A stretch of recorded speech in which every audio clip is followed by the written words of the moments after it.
And I'm Tony. And we are the Soultry Sisters. We're a community-based organization that empowers women to live healthy and creative lives in North County, San Diego, and recently, DC.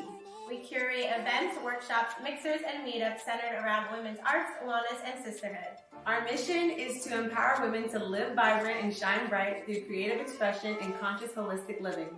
Our vision is to create a safe space that provides women the arts and wellness resources that are affordable and accessible. So far, we've partnered with Dancing Soul Boutique, Village Rock Shop, Carlsbad Village Yoga Co-op, and nonprofit organization Leap to Success. To find out more information about us and to sign up for our future events, visit SoultrySisters.com. You can also find us on social media on Instagram, Facebook, Twitter, and YouTube at Soultry Sisters. We hope to see you soon. Hey! Welcome back. Wednesday. Yes, welcome back to our Soultry Hangouts. So for the month of January, we're doing our book club. So if you're new here, welcome. We are the Soultry Sisters. You can follow us at Soultry Sisters on all platforms and visit our website, SoultrySisters.com, to learn more about us.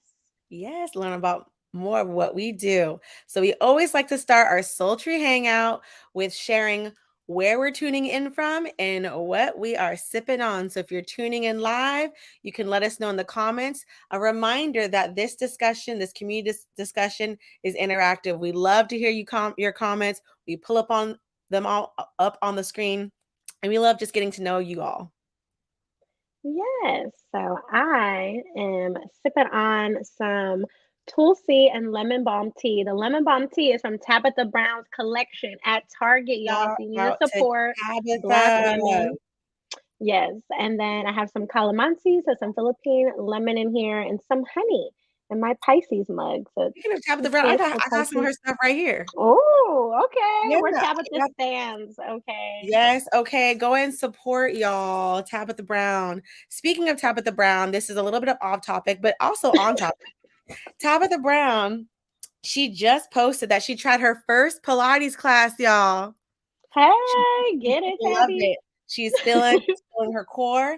And I say that's related because this Sunday, a little announcement, I'm teaching a Pilates class for our Soul Flow series. So that's this Sunday, 9 a.m. PST. So if you're trying to get like Tabitha Brown, try some Pilates for the first time, get it right, get it tight, join us. So that's a little bit of announcement. It is related. It is related.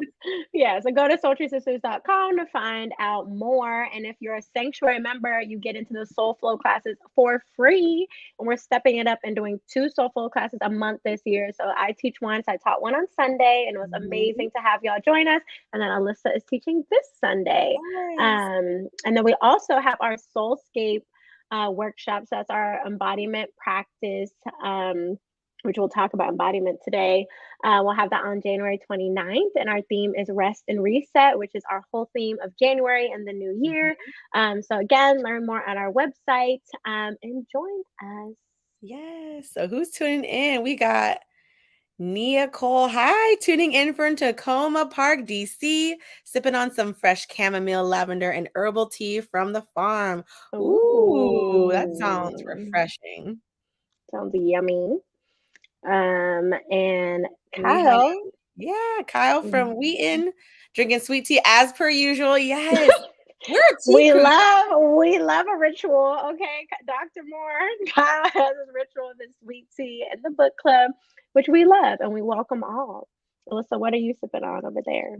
I'm sipping on some Tulsi hibiscus tea. Tony left some, and so I'm sipping it while I'm thinking of her. She also advised me to put 2 bags. Yes, the more the merrier. More the merrier. I love the taste of this, so that's what I'm sipping on. And I'm tuning in from sunny San Diego. It's sunny again, y'all. The rain has left. Sunny again. Y'all can calm down. I had to wear my rain boots. Oh God! How we want to just all about the Uggs, y'all. We be in Uggs and booty shorts. It's like, wet over here. Cold. Be like in a tube top and in a scarf. Like, it's so cold.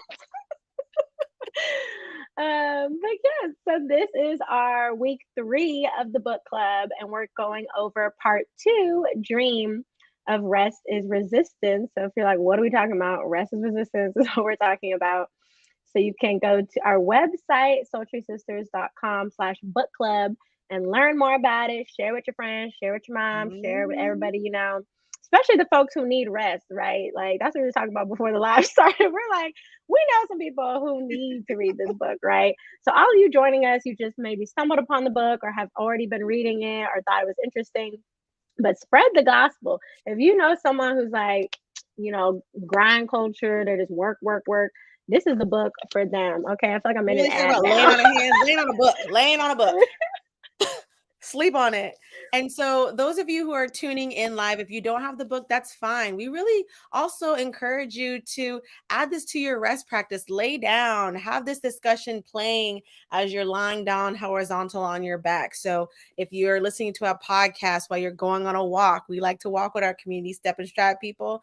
So we really want to be flexible with how you engage with our book club. It's about us hanging out. It's about us discussing our reflections. And we hope that whether you're reading the book along with us or now inspired to read the book, we hope that this is a way to promote soul care. We're all about all things soul care, all things about connecting our mind, body, and spirit. Yes. So we are reading Rest is Resistance by Tricia Hersey.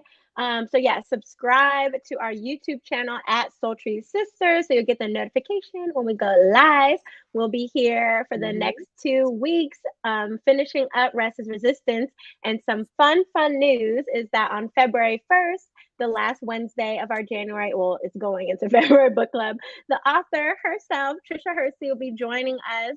So the first half of the live will finish out the last chapter, and the second half will open it up and bring her on for a Q&A. So if you have any questions, you can DM us or email us. Just go to our website to find out more. So, or just tune in live and you'll be able to ask your questions live as we're with her. But that's super exciting. We were just like so honored that she wanted to come on and join our community. So that's exciting. And that's kind of a part of the whole celebration that we're doing. So, Alyssa, do you want to share what we are celebrating? Yes, this month, y'all, we are celebrating our Soultry anniversary. We are turning 4, y'all. Quattro, and we are super excited. It's going to be this Friday on the 20th. So Soultry Sisters was born January 20th, 2019. Yeah, so we're turning 4. We're like going to pre-K now. We're like learning to ride a bike. We're learning how to take naps at daycare. Yeah, so it's yeah, one of the things that we'll talk about in a different time as well. Probably do maybe a different live to just celebrate our anniversary. But yeah, it's been a long journey, but we're excited to have you all. For the people who've been with us since the very first event, for the new people who've just joined, and for everyone in between, we are so grateful for you. And so we're excited to be doing our book clubs as a way to just connect with y'all this first month as we bring in year 4 of our Soultry journey. And speaking of bringing in the new year, our January theme is rest and reset. And that's why we chose to feature Rest is Resistance. So now we want to shoot a question out to y'all. What has your rest practice looked like this week? Because that's what we're focusing on all month in the Soultry community is how we rest, how we reset. So let us know in the comments, what has your rest practice looked like this past week? Yeah, so this week was interesting because then I started my period, and usually when I'm bleeding, especially the first or second day, it's like really painful. I get really fatigued and tired. So that did happen. So it was like before we had our soul flow on Sunday. So all Saturday, I just was like in bed. I was like, I couldn't even get up to do many things. So I was kind of like forced to have physical rest, one, but it did help me have like spiritual rest as well. Just like just taking things slower, going at a slower pace. I like slept a lot. So the whole weekend, because then I had Monday off as well for MLK Day. So I was sleeping in, going on walks, which was nice. Just being outside a little bit because a lot of it was inside sleeping. But I needed the rest, so it was nice to Yes. sleep early. Which, if you know me, my sleep routine is something I'm working on. So this weekend, my body was like, "I'm getting all the rest that I can get." I love that. I love that you honored your body, especially during like your menstrual cycle, your moon cycle. I also started my period last week. So I was I was feeling that same need to like slow down. Although my schedule did not allow me to because I ended up having rehearsal over the weekend. So for me, my rest practice looked like getting rest in where I could fit in. Tricia talks about that. Like we might not always have that full weekend getaway. So for me, my rest practice looked like picking up this book. Like whenever I brought this to work. And so during my breaks, I would read instead of scrolling the phone. So I realized how like more rested I felt during our breaks at rehearsal when I read versus scrolled. So that was like a different experience for me because normally I don't bring my book. I like to read it like at home. But yeah, I tried something new. So my rest practice looked like incorporating reading instead of scrolling. And then I also took a nice bath, y'all. I took a nice Tony's laughing because something If you happened. follow us on Instagram, you know where this story is going. I literally, so here's a fun story.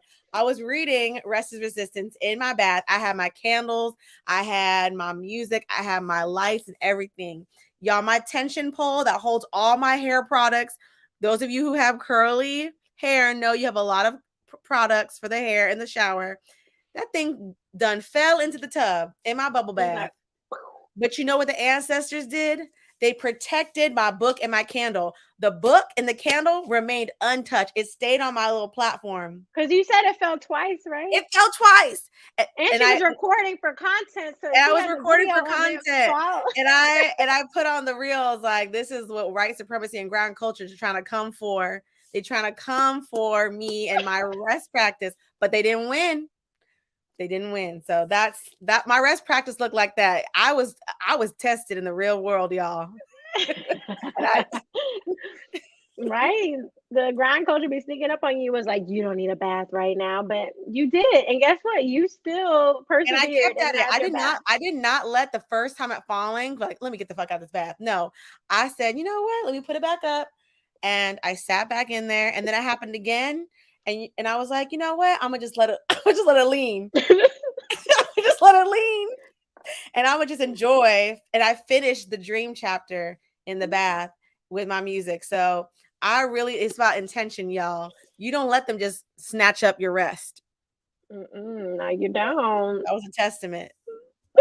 So we have some comments from the audience. So Kyle says, slow has been part of the praxis this week. Conscious walks up to the park and just sitting up there on the days it was warm. Nice. I love that for you. Sounds like a nice, just like restful week. So that's great. And then we have Nia sharing this week looked like checking out and checking in. I spent a lot of time disconnected from my phone and technology and instead being intentionally present with myself, with friends, and with family. Love that. Yeah, I can relate to that, Nia, with like, taking breaks from technology for sure. Yeah, me too. Especially since I was sleeping so much. I wasn't really on social media as much this weekend either, which I feel like was restful, which Tricia had talked about in the last chapter we had went over. But thanks for sharing that, y'all. And so, yes, this week we're getting into part 2. So that chapter is all about dream. And so we did want to also hear from you all before we get into the chapter itself on how do you define dreaming? So have y'all had your own definitions of what dreaming meant before you read this chapter or before coming to the live today? Or, is this something new that you haven't really tapped into? Or is this something that you're like, what is she talking about dreaming? Like, what does this mean? Let us know. I love this question. Like, how do you define dreaming? And it made me think to myself, when's the last time I had a dream? it definitely made me think, like, how do I define dreaming? So I thought about the last time I dreamt, and I define dreaming as a state of mind when you're like fully like in that deep sleep. Like I think when you like pass REM sleep or you're in that the deepest element of sleep, I feel like dreaming is access there. Like I define dreaming as like a very, very deep slumber where the body is like at rest and the mind can open and expand. I also define dreaming as like a portal, like Tricia talks about, a portal for like conversation with spirit, whatever spirit means to you. As a creative, I've definitely felt like openings when I'm dreaming. Hmm. Yeah, I have kind of similar definitions. I also want to point out it's timely. We did not plan it this way, but it's also timely that we're talking about Dream this week when it was MLK Day on Monday. And many people know him for his "I Have a Dream" speech. So yeah, we didn't plan that, but of course, our Mhm. our ancestors and elders, are always informing, the work that we do as a collective. So I just wanted to point that Yeah. out, right? As we're Yeah. talking about, like, rest Mhm. as liberation, that like I don't know if you all have seen it, but there's a picture of yeah, there's a picture, but there's a picture of like Dr. King and Coretta Scott King like on a beach or dancing. I forget the specific picture. If y'all know, comment below. But there's like a picture of them like just living life as like a Black family, as a Black couple. And that's what I also envision and dream of for our community, is that, like, yes, liberation work does look a lot like the picture that Alyssa's talking about, right? Like gathering our community, and having this vision, like says on the picture and stuff. But also it can look like just letting that, like, releasing that like need to have to be like go go go for the movement, and also just being. So I Mhm. appreciate when I also get to see leaders of the Black liberation movement and social justice movements like just being and just like having fun and just living their life, like, because we're Yeah. human, right? They're also human. Like now we see them as these icons and these figures, but they were just people like us too, right? So Mhm. I think that's like a great reminder as well, is that like his legacy has lived on, with his family, of course, but also that like through what we'll talk about today is that like through dreaming ourselves, we can, create, keep his legacy going. That's what I was trying to say. Mhm. Let's see. Kyle shares, dreaming for him is probably the same as developing a vision, but on the passive end, it's also just letting thoughts come to you. So maybe there's active and passive dreaming. Yes, Yeah. daydream. Yeah, mhm. Yeah, Mhm. I do feel like there's both active and passive. And Like yeah, I would say lucid, that's, yeah.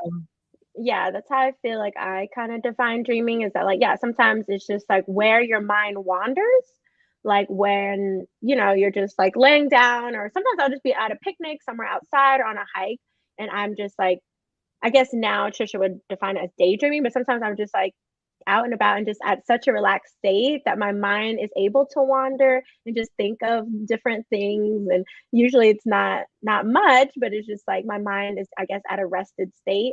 And then there's other times where I feel like this active dreaming. I feel like sometimes I have more active dreams at night where like my brain is really like creating these new visions and these new realities or alternate realities and different stuff. Mhm. I feel like for me, my dreams like at night when I'm asleep are a lot more like alternate realities. It's not as much like fantastical and stuff.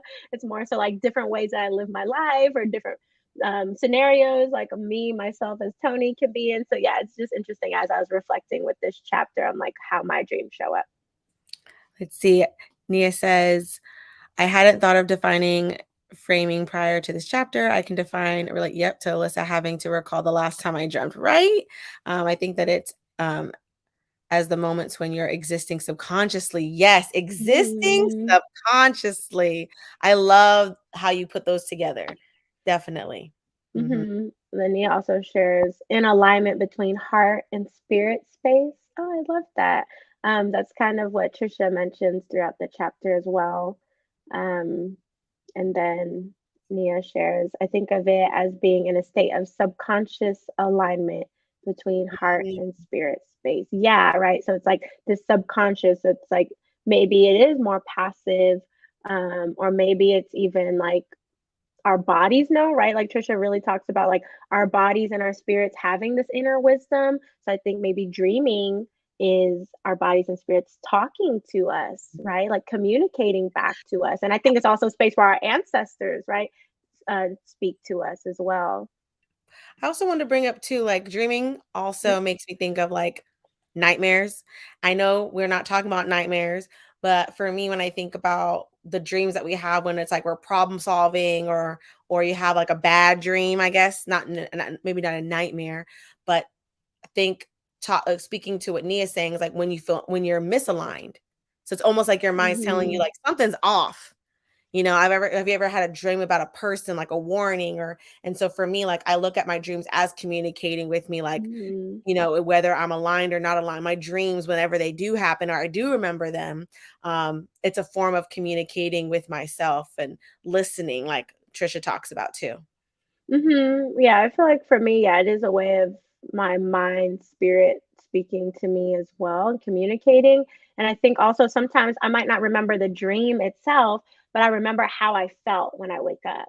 So sometimes I'm like, oh, I feel really anxious waking up. Like there's something on my mind or on my spirit. Or Right. if I wake up very rested and just like joyful, I'm like, oh, I must have had like a really like delightful dream Mhm. or dream space. So I think that's something as well for me is like I've reflected on like how I feel after I wake up from a dream state. And that kind of informs kind of where I'm at. Speaking of dreaming, we're going to segue into daydreaming. So we're going to share a quote. Daydreaming is a form of rest that can be accessed at any time. A mini nap. And I love that. I love contextualizing daydreaming as a mini nap. And I like that too because it's doesn't necessarily mean daydreaming means you're passive, like you're laying down. It can mean like you're just thinking. And then the other day I went for like a 3-mile walk with Missy and we hadn't walked for a while because of the rain. And I found myself daydreaming. I like listened to an entire like album by K Tronada. It's like one of my favorite artists.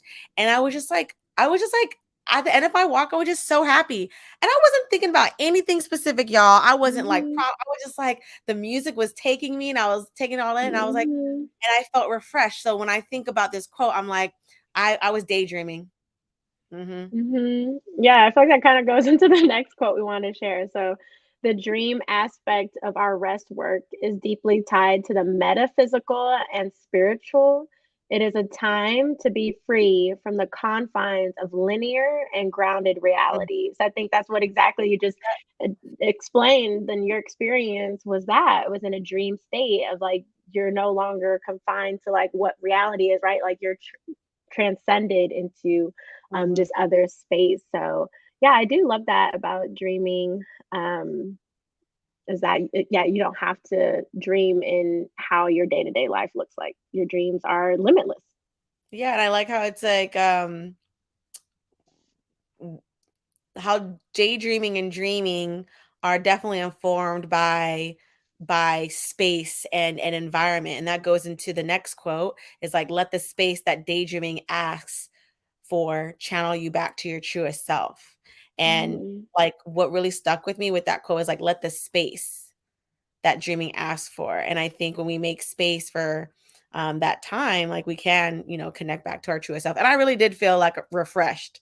And I had like some Yeah. thoughts about like gratitude and how happy I was. And I took this really beautiful pan while I was top of the hill and I shared it on Instagram and people were like, thank you for sharing that view. So for me, it's like, it's that space, it's that channel for us to like connect with like ourselves. And for me, it was being Mm-hmm. outdoors. Yeah, with this quote, what really stuck out to me is let the space that dreaming asks for. And Mm, it's like, I think that also is where like dreaming itself, like to get into this space is like maybe not passive. Like maybe you don't just stumble upon dreaming, right? Maybe your we make these spirit and your body has to be aligned in a certain way to dream, right? Like maybe the nights that we don't remember dreaming, maybe it's because we were not aligned, right? mhm, So I think that really resonated with me is like the space that it asks for. So it's like it's just Mhm. not gonna come to you if you're in grind culture, right? If you're out here, just grinding away, like, Yeah. not resting. It's like it needs it it just needs its own thing. Like it requires something from you spiritually, mentally, than just like Um, eating food. Maybe I feel like it's slightly different, right? Like dreaming is more than sleep, right? You can get sleep and you need that to exist as a human, but like, are you dreaming? So that's what made me really like, intrigued. True that. Oh, yes, Kyle. It's interesting how music can help in that process of bringing you into that dream state. Definitely relate to that. Yes. Mhm. That dream state. We'll be talking about that more too. Yeah, and if y'all are like music enthusiasts, we do have a Rest is Resistance playlist on our Spotify. So if you follow us, Soultry Sisters on Spotify, we have it up. So y'all can even let us know what songs you want added, and Yes, then we we can love add doing that that. for y'all. hmm And I'm so gonna this add it in the next, chat for y'all. oh yeah, go ahead. So this next quote really, really resonated with me. So it's the dreaming is our work, the resting is our goal. And so is I feel like this is one of my favorite quotes from this chapter. I mean, there's others I will get into in a little bit, but especially when we talked about just what dreaming is, I feel like this quote really helped contextualize it for me that like dreaming, right? Like Kyle mentioned, like there are parts of it that's active. That there are parts that like we do have to be intentional of creating that space that dreaming asks for so we can show up for ourselves in this work, and Mm, then how resting is the goal. So through dreaming, through creating these dream spaces, through accessing a dreaming space, then we reach the state of restedness or restfulness.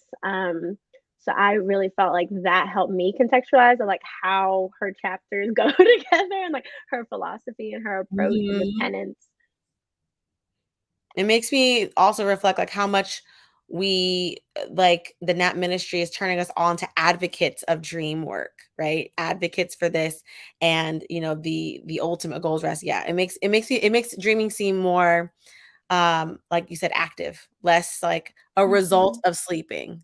Definitely. Yeah. And I think also like in the book she mentions how like when did we get conditioned to not dream, right? Because like, as little kids, like a lot of us Mhm. had dreams and would have these vivid dreams or talk about dreams or have more like imaginative I had a types of dream book, dreams. y'all. I had a dream book. Yeah, exactly. And so she mentions like how when like can we recall a time when we were conditioned to not dream anymore? And I think many of us, our stories would be just like as getting older through adulthood, it's just like looked at as like a, I guess, sort of a luxury or like a, what's the word I'm looking for? Just like an add-on. Like you need sleep, but like, oh, if you dream, sure. But no one really says like if you're not dreaming, then like you're not living life to the fullest. Like I haven't heard that. Mhm. And so I think also with her talking about dreaming as work is that like we can Cultivate. cultivate spaces for this to be a part of our lifestyle, right? Like this is necessary Mhm. for our lifestyle. This isn't just an add-on. Like, Yeah. yeah. And I think what's also coming to mind as an artist, like dreaming is our work. Like I feel like as an artist, like my job hmm is to dream. My as Sochi sisters, as curators of our events and our workshops, we are dreaming up these ideas. We hmm are dreaming up these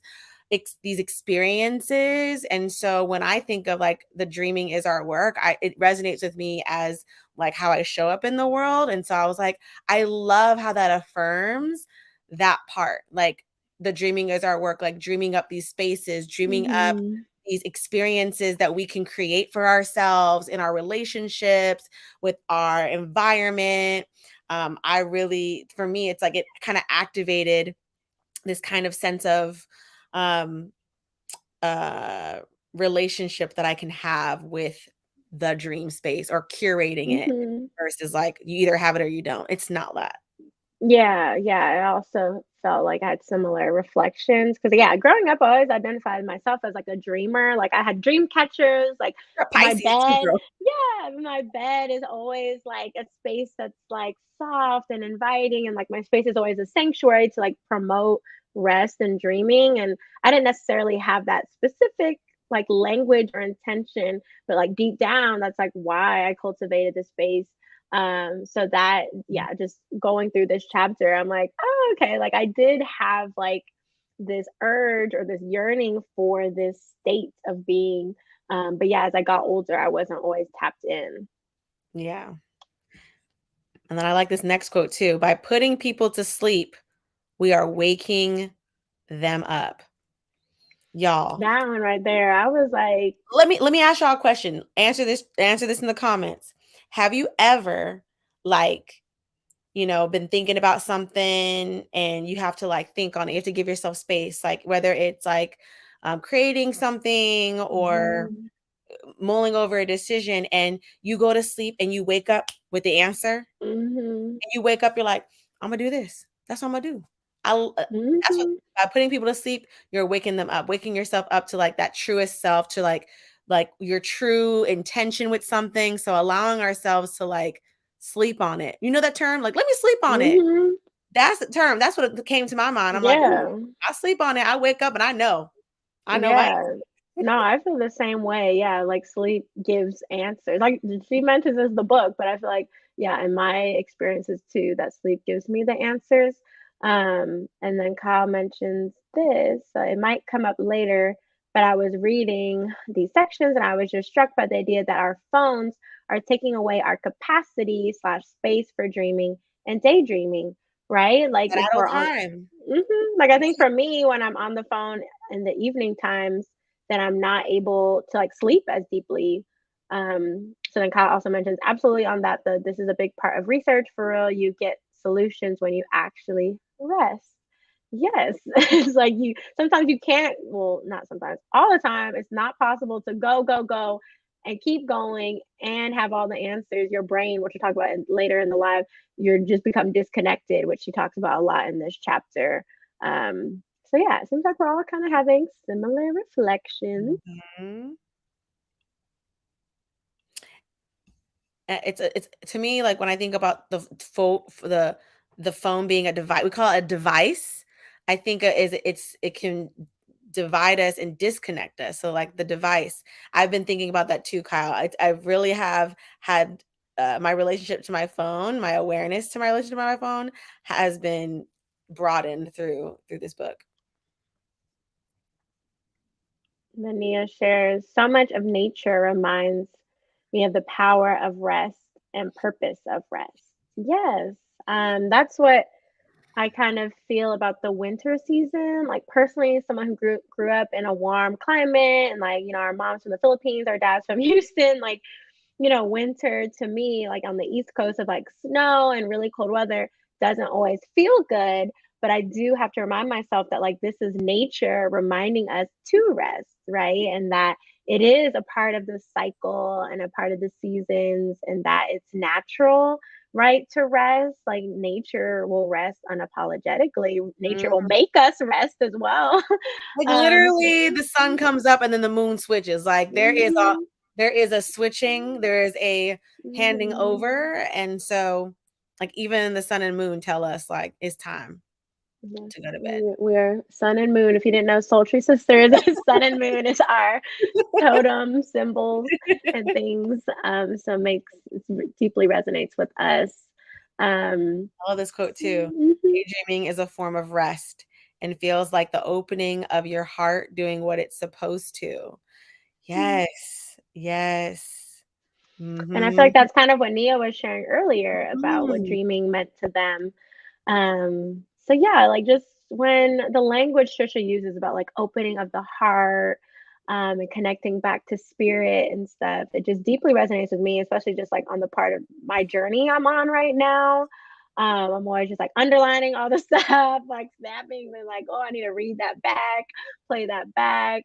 So yeah, I love that she does talk about daydreaming in its own right and like how daydreaming and dreaming is just so critical to the rest state. Mm-hmm. And so that kind of goes into what we're going to talk about next, which is rest as liberation, right? So we talked about like what does dreaming look like for us and like how that, is important for our like well-being. But in this chapter, I really appreciate how Tricia was so direct on like, no, like rest is a part of the liberation movement. Like if we don't have rest, then we're not going to have the movement and we're not going to be able to reach liberation. So the whole time she's talking about that, I'm just like, I'm so glad to Yes. have a book now that's so like just direct. Well, like that's why I love when she says on page 97, I did not put this in the banner, but she says, to rest in a dream space is a red brick through the glass window of capitalism. I want our intentional rest to scream at oppression on a bullhorn, then emerge soft and full.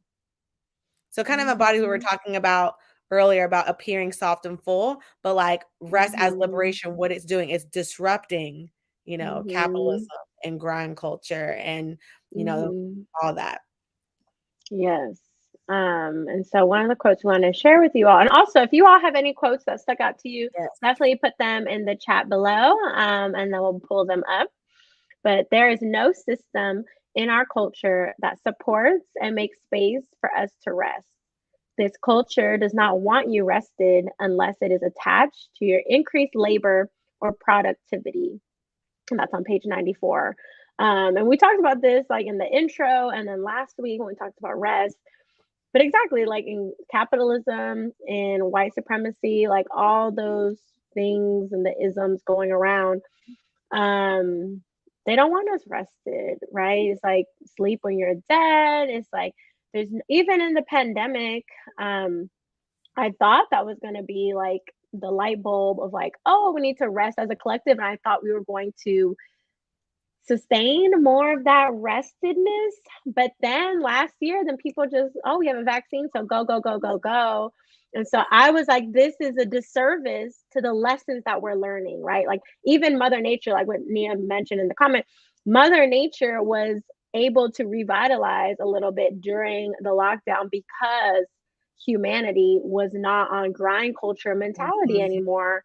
But then we went back and now the things are still back, all these climate change issues and all this stuff. And so I do feel like this book really helps give language to like rest as liberation for, she also mentions in the book, not just for humanity, but for the world itself, for nature. Like nature needs rest. And this movement not only helps us, but helps nature because we're in community.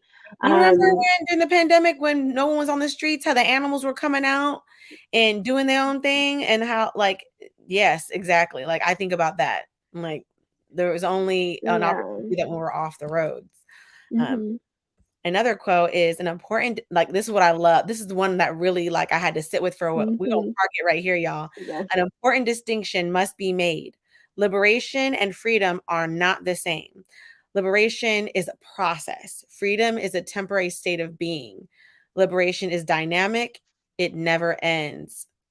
And I love how she went into that, talking about that distinction of liberation and freedom. And I see a lot of people like, blending them, but I like how she separated them with a purpose to define like how this work is a part of liberation, because it's going to be never ending. We always have to wake up. We're always going to feel that we need to replenish ourselves. So that is the fact that it's a liberation practice. Yeah. And I feel like I'm not going to be able to quote the specific elder in our community, but, right. Like when people talk about like freedom and being free is a mindset and a mentality, of like, with our ancestors and elders in enslavement, like, yes, they were enslaved, but at certain points, they're still having a free mentality of like, still preserving their culture, right? They're not necessarily letting this literally white man get to their cultural roots. Like there's still a state of being free, even though their lived experience was otherwise. So I think that's also what this says. It's like you can be free in certain elements, but that doesn't mean you're necessarily liberated. And so, yeah, liberation is that whole process of like, I guess, complete and holistic freedom, maybe, where it's like the freedom turns into an actual, your lived experience.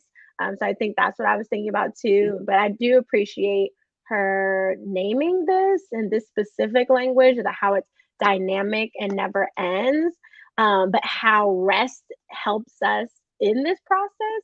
Because I think sometimes hearing that, especially in 2020, I was like super like social justice warrior out here, like, oh, all these Mhm. issues, like y'all need to know, y'all need to fix this, like nah nah nah, nah, which was fine for what that needed to Mhm. be in my journey. But it was exhausting because I felt like it was never ending, and I felt more so like hopeless, that like, damn, like this movement really just keeps going. So I think having now this mentality of like rest is how we sustain ourselves, Mhm. because not necessarily that we need to keep going as in white supremacy culture, but more so the movement is ongoing, because it's just we're always shifting and evolving, and the earth is evolving, us as humans are evolving, so like there will always be a movement, right? But it's just in the movement we can rest and we can find peace in the rest. So that was kind of my takeaway from that section. Mhm.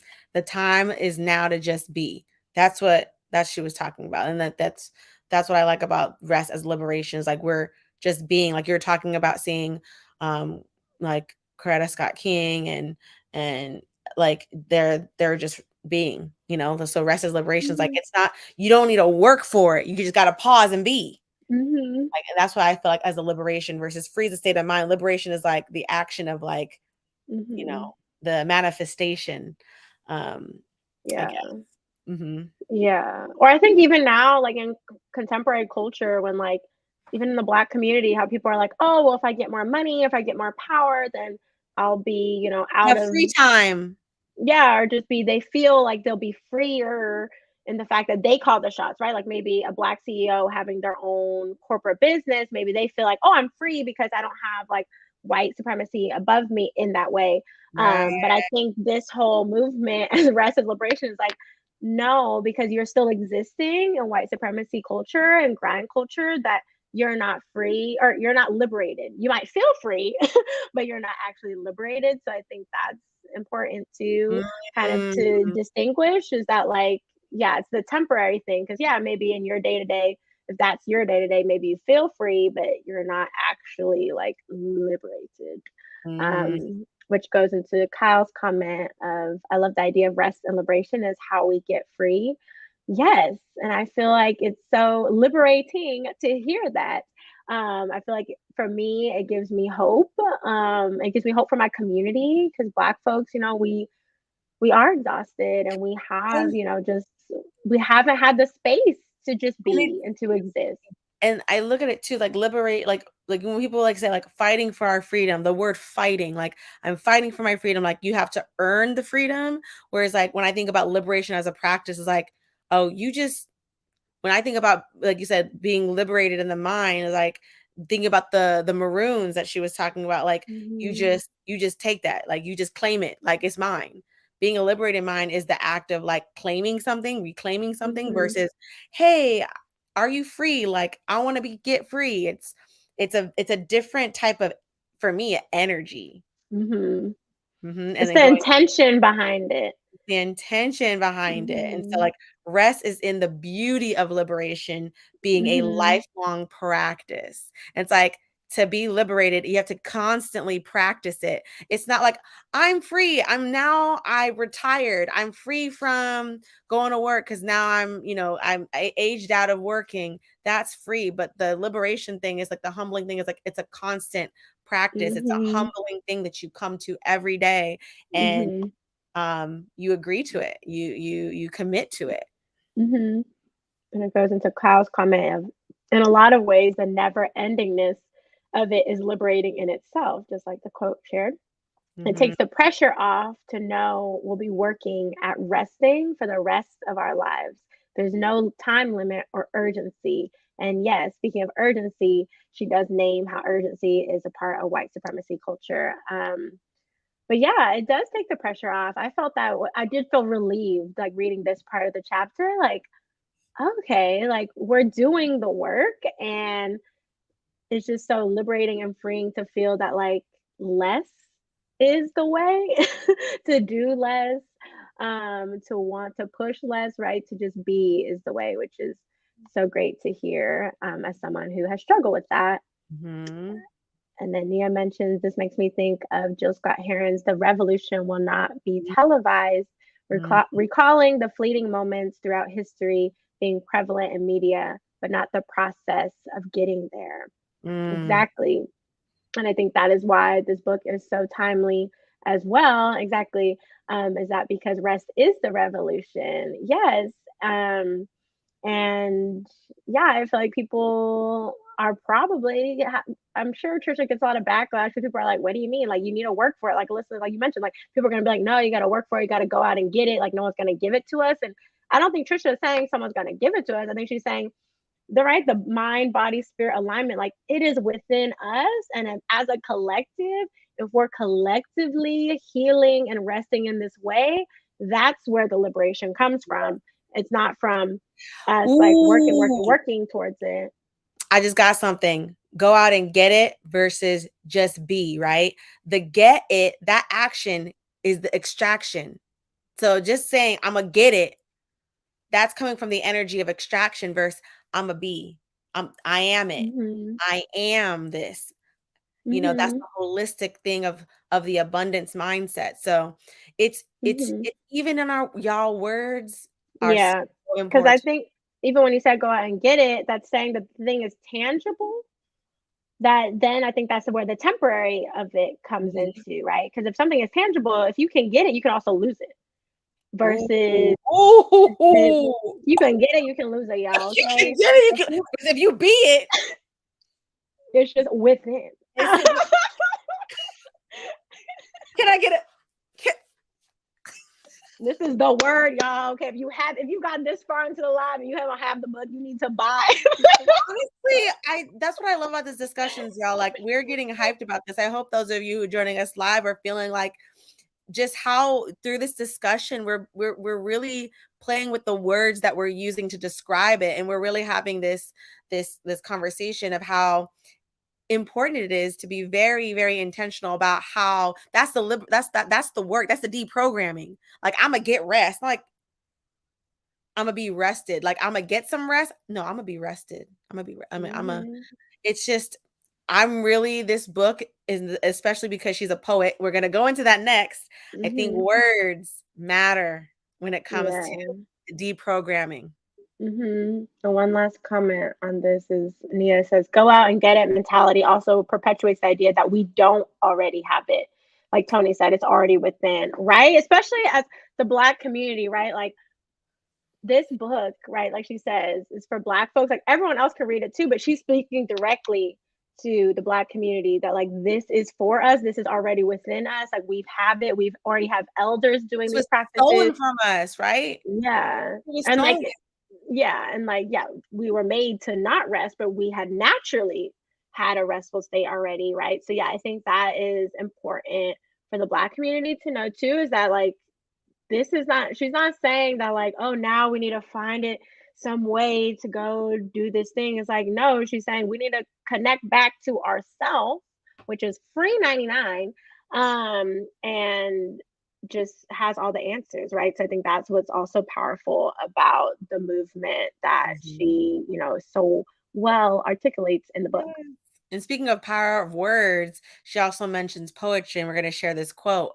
Poetry, like rest, comes from the silent place of our listening. Poetry, like rest, opens up corners of the unknown while guiding effortlessly. Poetry makes sense of meaning. Page Yeah. 101, y'all. It was a very long quote, um, but I appreciated her mentioning that one, she's a poet, she's a writer, and how just art and her art practice has been so important for her journey into rest as liberation. And then also just her words seem very poetic, so it makes sense that she's a poet. Um, but I specifically really appreciated like the silent place of our Mhm. listening, and open up corners of the unknown. I just think that language and using poetry is able, I think for me, I guess I see poetry as like written dreaming, if that's a thing.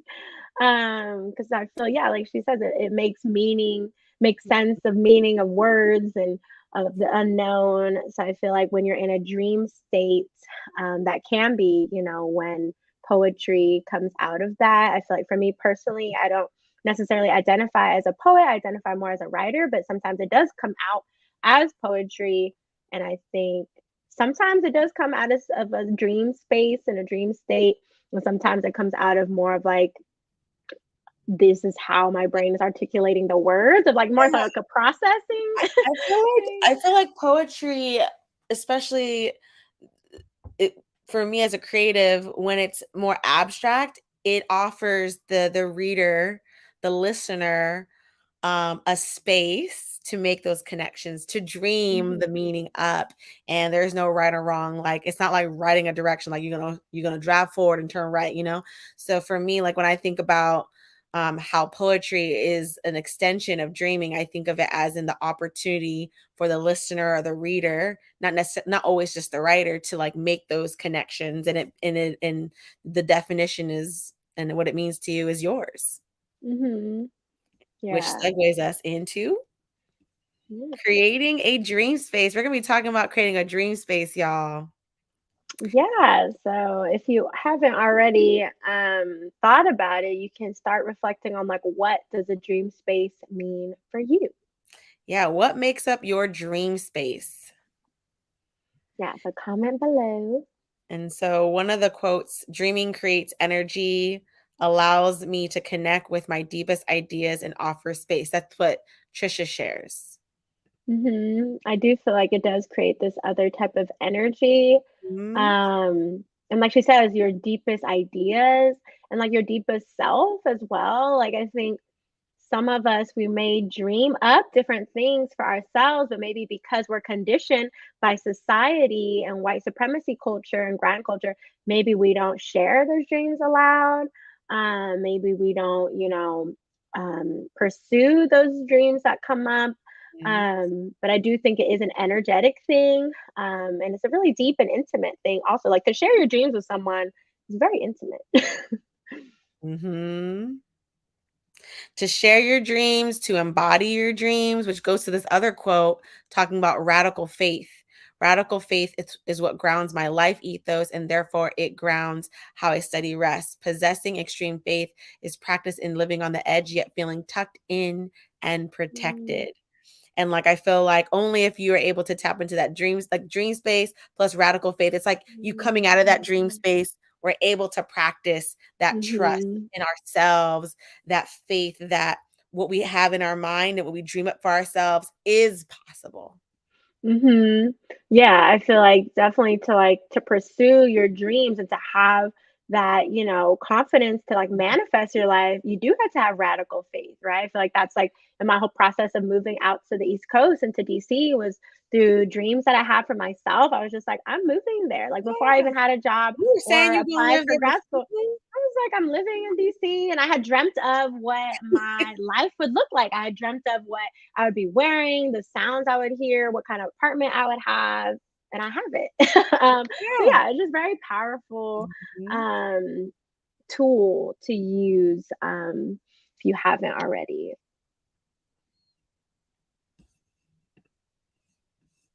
And okay, so Mia did have a comment. Her juxtaposition of poetry and rest highlights this sense of being in a state of receiving. I do like that. I hadn't thought about it in that way. And then Kyle shares, I do think there have been some times where I've felt in conversations with friends that we've created a space for dreaming / rest there. Nice.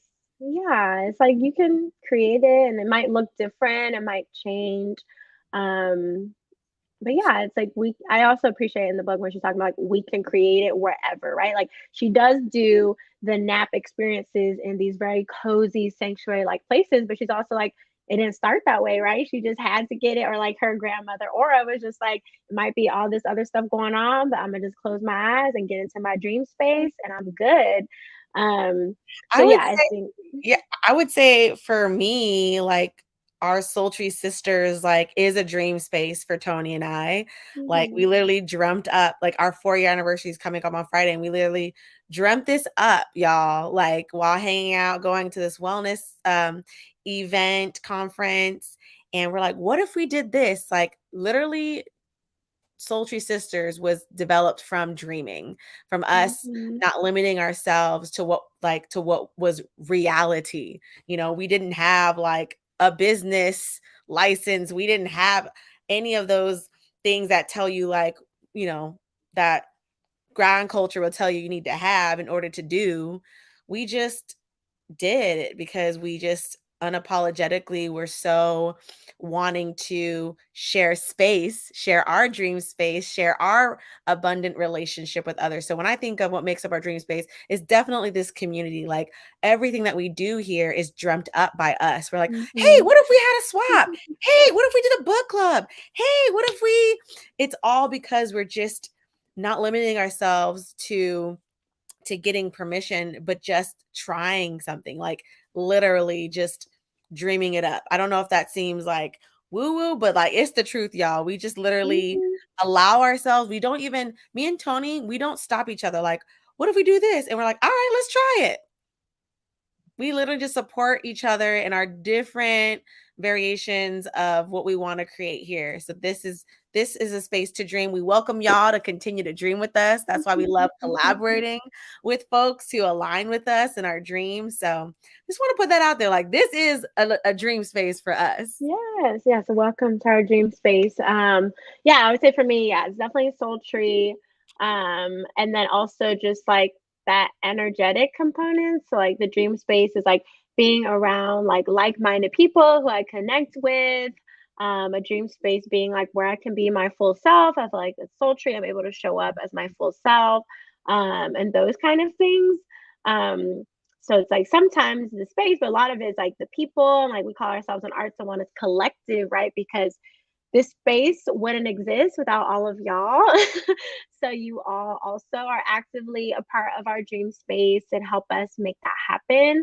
And that's also, we just enjoy cultivating spaces for you all to have like meaningful connections, and have conversations and dialogue. So all of it definitely means a lot to us.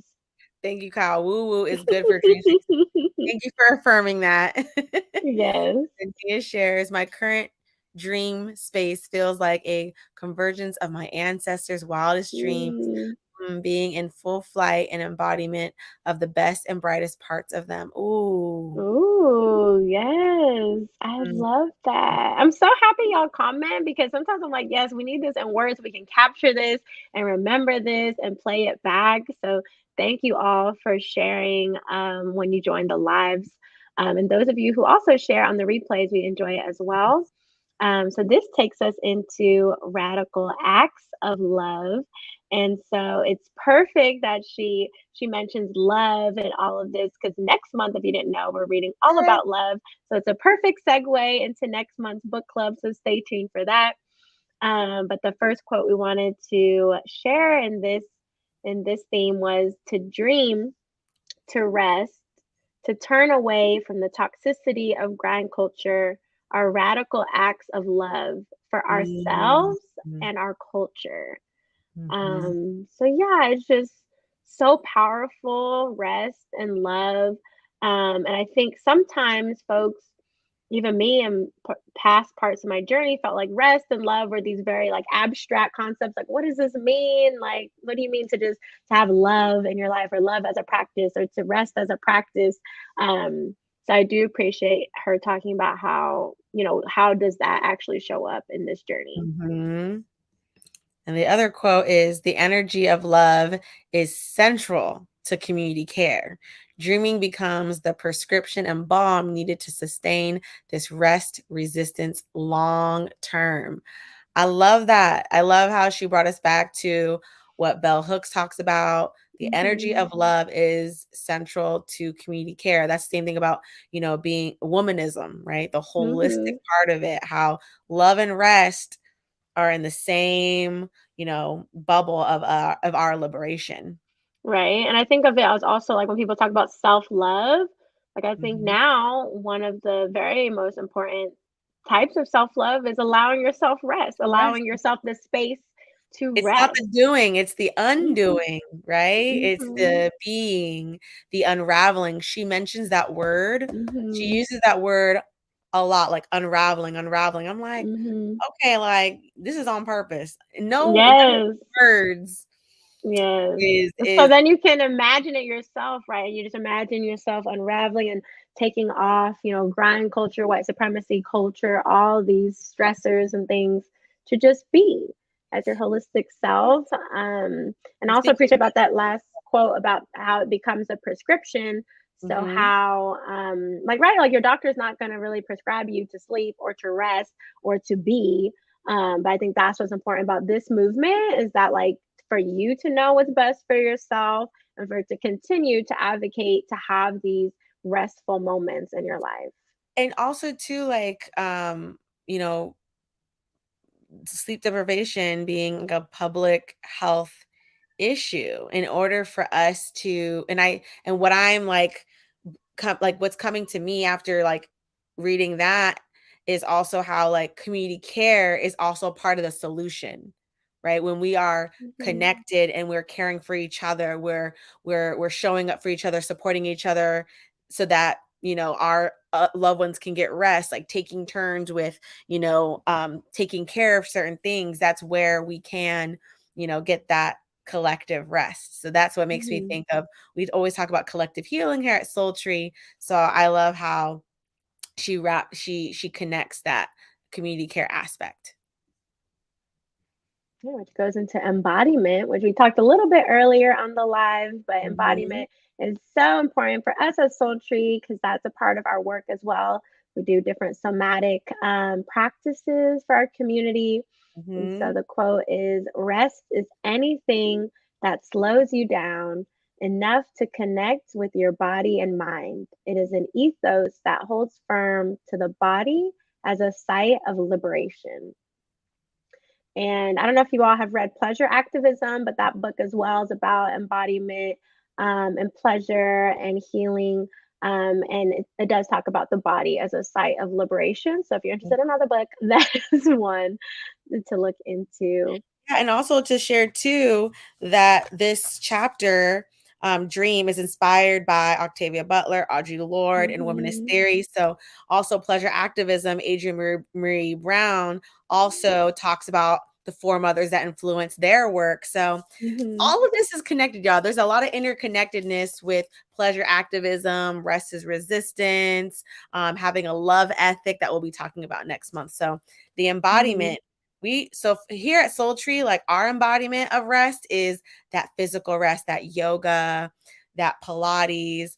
We also read, having that time to read. This is a part of resting as well, like Yeah. letting the brain kind of make these connections, poetry, creative rest. Our So walking. walking, that another physical rest. So we wanted to share like where we fit in on the Hmm. ecosystem of finding times to rest.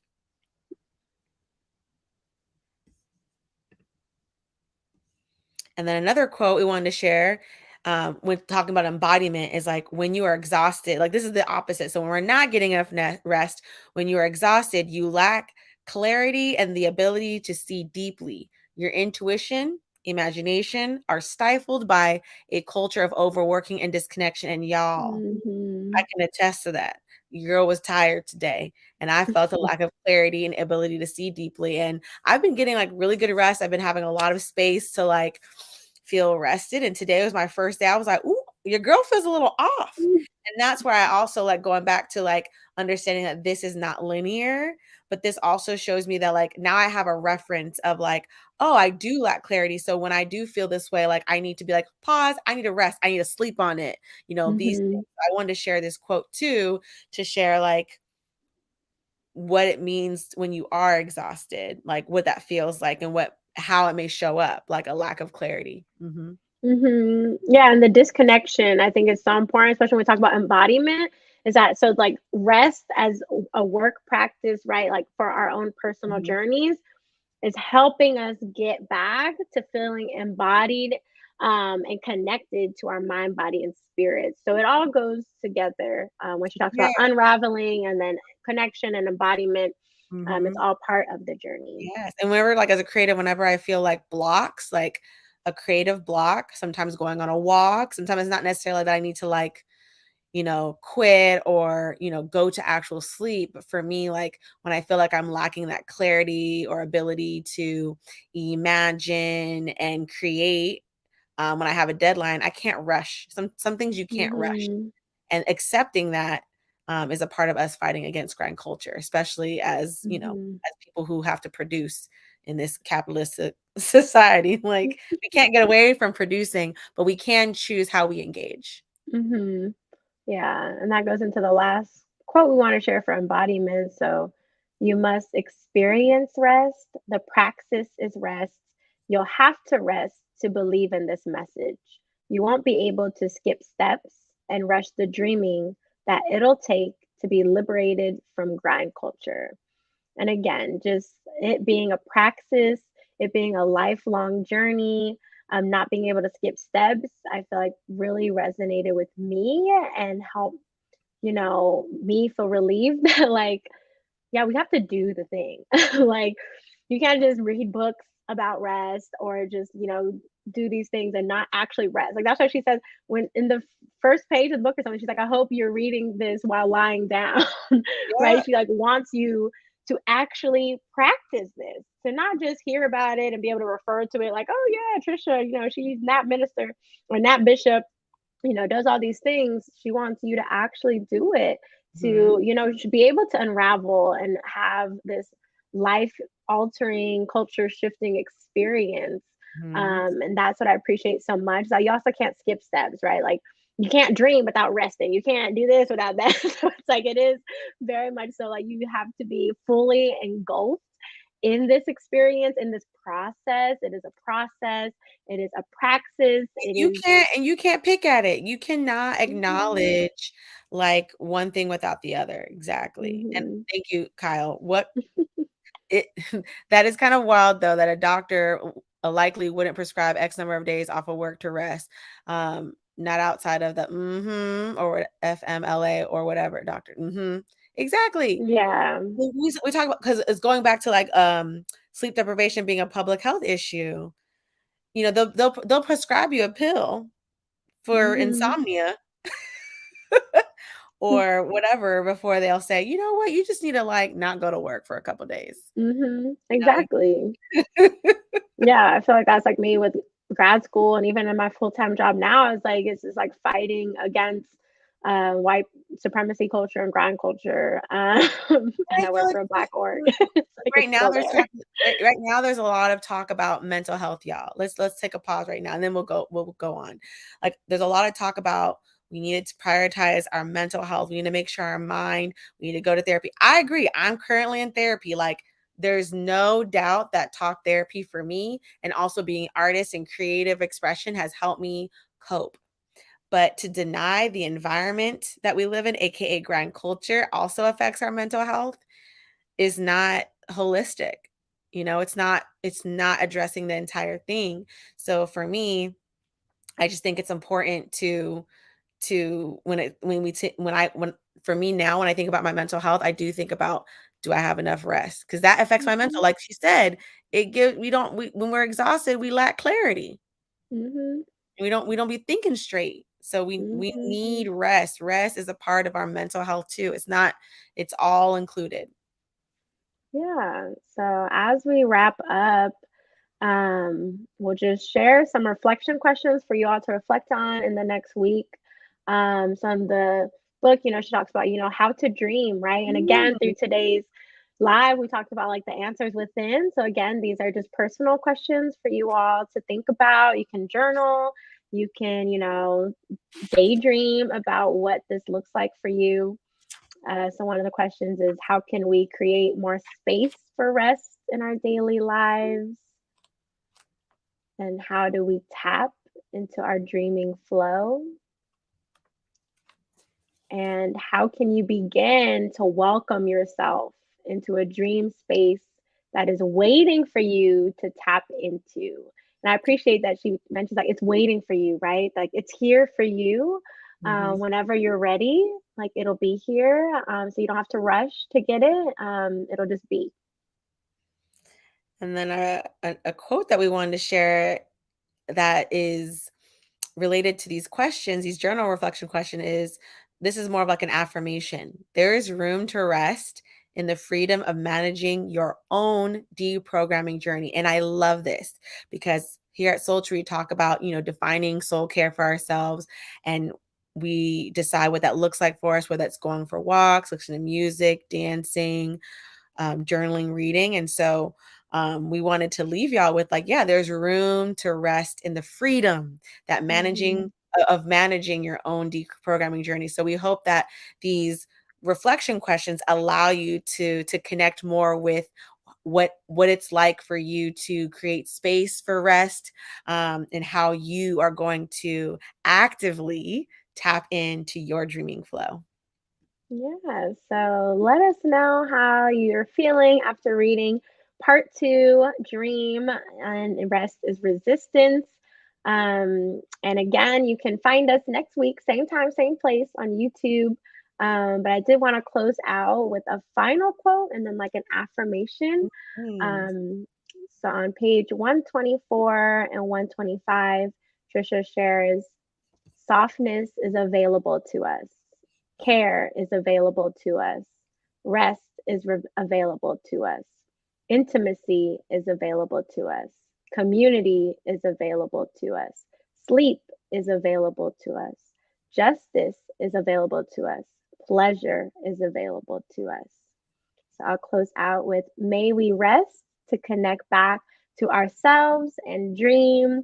Thank you all for joining us on this journey to unraveling and to, being soft, being rested, having community care. I know I personally love when we have our book club lives. It gives me so much joy. It fulfills me to be able to talk through and have this dialogue as I process, where I'm at in my healing journey, to be uplifted by you all, share where you're at in your journeys. So it just means a lot to us. So thank you all. And we invite y'all to join us in a rest practice this upcoming Sunday. I'll be teaching a Pilates practice, 9 a.m. PST. And then the following weekend, we'll be continuing our rest practice with our Soulscape workshop, Rest and Reset. We hope to see you there. And we're so thankful for being able to share this space with y'all. Yes, thank you all. And then Nia says, after this last chapter, I'm feeling excited and affirmed to hold more space for dreaming. Yes, we love that so much. So happy dreaming to you all for this next week. Next week's live will be on part 3 on resist. Yes. And then the last week, again, will be on Imagine. So we'll close out that chapter. Then we'll have Tricia Hersey, the author herself, to join us live. So definitely share with your friends, your family, your networks to join us. You can share the replays. We love that you all watch the replays and comment. So just stay connected and stay tuned. And we've seen people also comment later on. So we love seeing some of y'all comment during the replay. We see you, we hear you, and we'll see you next week. Yes, bye. Bye.